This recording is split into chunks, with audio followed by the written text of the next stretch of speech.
Hi అండి. Hello. నమస్తే. Welcome to Geetha's kitchen. ఈరోజు మన వీడియో వచ్చేసి బెండకాయ రైతా కర్రీ. ఈ బెండకాయ రైతా కర్రీని ఒక్కసారి ఇలా ట్రై చేయండి. డెఫినెట్‌గా మీకు నచ్చుతుంది. ముందుగా దీనికోసం బెండకాయలని ఈ సైజులో కట్ చేసుకోవాలి. తర్వాత స్టవ్ పైన ఒక పాన్ పెట్టేసి అందులో 2 స్పూన్ల దాకా ఆయిల్ వేసుకోవాలి. ఆయిల్ కాస్త హీట్ అయిన తర్వాత ఇక్కడ నేను అర కేజీ దాకా బెండకాయలు వేసుకుంటున్నాను. బెండకాయలు బాగా ఆయిల్‌లో మగ్గించుకోవాలి. జిగుడు అనేది కంప్లీట్‌గా పోయేంత వరకు మగ్గించుకోవాలి.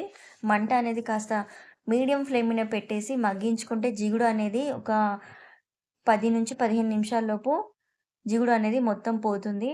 చూడండి ఈ విధంగా ఇది ఉడికేలోపు ఇప్పుడు ఒక మిక్సీ జార్ తీసుకొని అందులో ఒక 15-20 వరకు పచ్చిమిర్చి, చిన్న అల్లం ముక్క, అలాగే 4, 5 వెల్లుల్లి రెబ్బలు వేసేసి మెత్తగా పేస్ట్ లాగా చేసుకోవాలి. నెక్స్ట్ ఇప్పుడు చూడండి బెండకాయ అనేది జిగురు లేకుండా ఈ విధంగా ఉడికిపోయింది. తర్వాత ఇప్పుడు ఇందులో రుచికి సరిపడా సాల్ట్ వేసుకోవాలి. సాల్ట్ ముందే వేసుకుంటే జిగుడు అనేది ఇంకా ఎక్కువ అవుతుంది కాబట్టి ఇది మెత్తగా జిగుడంతా పోయిన తర్వాత సాల్ట్ వేసుకోవాలి. సాల్ట్ వేసుకున్న తర్వాత ఒకసారి కలిపేసుకొని, దీన్ని ఒక 5 మినిట్స్ పాటు మూత పెట్టేసి మగ్గించామంటే, బెండకాయ ముక్కలనేటివి కాస్త మెత్తబడిపోతాయి. మీరు ఈ కర్రీని చపాతీస్‌లో తిన్నా, పూరీస్‌లో తిన్నా టేస్ట్ చాలా బావుంటుంది. అలాగే రైస్‌లో తిన్నా కూడా బావుంటుంది. చూడండి జిగుడు అంతా కడాయికి ఎలా ఉందో ఈ విధంగా ఉంది అంటే కంప్లీట్‌గా జిగుడు అనేది పోయిందన్నట్టు. తర్వాత ఇప్పుడు ఒక 10 నిమిషాల దాకా మూత పెట్టేసి ఉడికించుకోవాలి. చూడండి బెండకాయ ముక్క అనేది మెత్తగా ఉడికిపోయింది. తర్వాత ఇప్పుడు దీన్ని ఒక ప్లేట్‌లో షిఫ్ట్ చేసుకోవాలి. మీరు ఇక్కడ 80% వరకు ఉడికించుకుంటే బెండకాయని సరిపోతుంది. తర్వాత నెక్స్ట్ ఇప్పుడు ఇదే ప్యాన్‌లో 2 స్పూన్ల దాకా ఆయిల్ వేసుకోవాలి. ఆయిల్ కొంచెం హీట్ అయిన తర్వాత ఇందులో 1 స్పూన్ దాకా జీలకర్ర, ఆవాలు ఇవి కాస్త చిట్పట్లాడిన తర్వాత 2 మీడియం సైజ్ ఆనియన్స్‌ని సన్నగా కట్ చేసుకొని ఇందులో వేసేసుకోవాలి. ఆనియన్స్ కొంచెం కలర్ చేంజ్ అయ్యేంత వరకు వేయించుకుంటే సరిపోతుంది. ఈ ఆనియన్స్ ఉడికేలోపు వీడియోని ఫస్ట్ టైం చూస్తున్న వాళ్ళు ఛానల్‌ని సబ్స్క్రైబ్ చేసుకోండి. అలాగే వీడియోకి ఒక లైక్ ఇచ్చేసేయండి.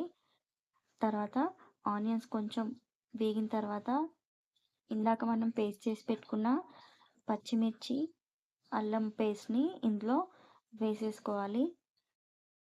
దీంట్లో ఉన్న పచ్చివాసన పూర్తిగా పోయేంత వరకు వేయించుకుంటే సరిపోతుంది. ఈ పేస్ట్ వేసిన తర్వాత మంట కాస్త లో ఫ్లేమ్ మీద పెట్టేసి వేయించుకోవాలి.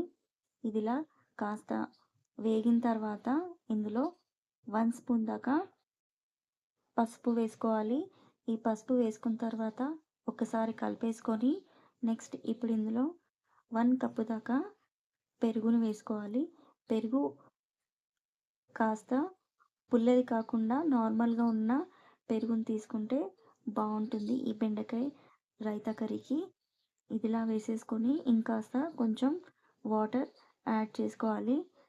ఈ వాటర్ వేసుకున్న తర్వాత కనీసం ఒక 5-10 నిమిషాల పాటు ఉడికించుకోవాలి.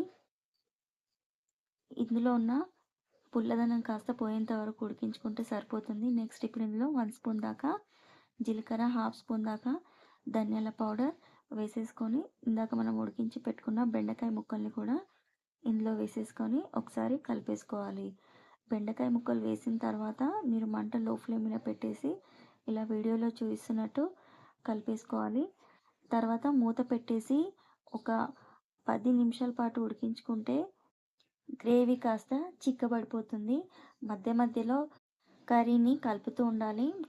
పెరుగు వేయడం వల్ల కర్రీ అనేది తొందరగా అడుగంటే ఛాన్సెస్ ఎక్కువగా ఉంటాయి కాబట్టి మధ్య మధ్యలో కలుపుతూ ఉండాలి. మీకు గ్రేవీ ఎక్కువగా కావాలి అనుకుంటే ఈ టైంలో స్టవ్ ఆఫ్ చేసేసేయండి. ఇంకాస్త చిక్కగా కావాలి అనుకుంటే ఇంకొక 2-3 మినిట్స్ ఉడికించుకుంటే కర్రీ అనేది చిక్కబడిపోతుంది.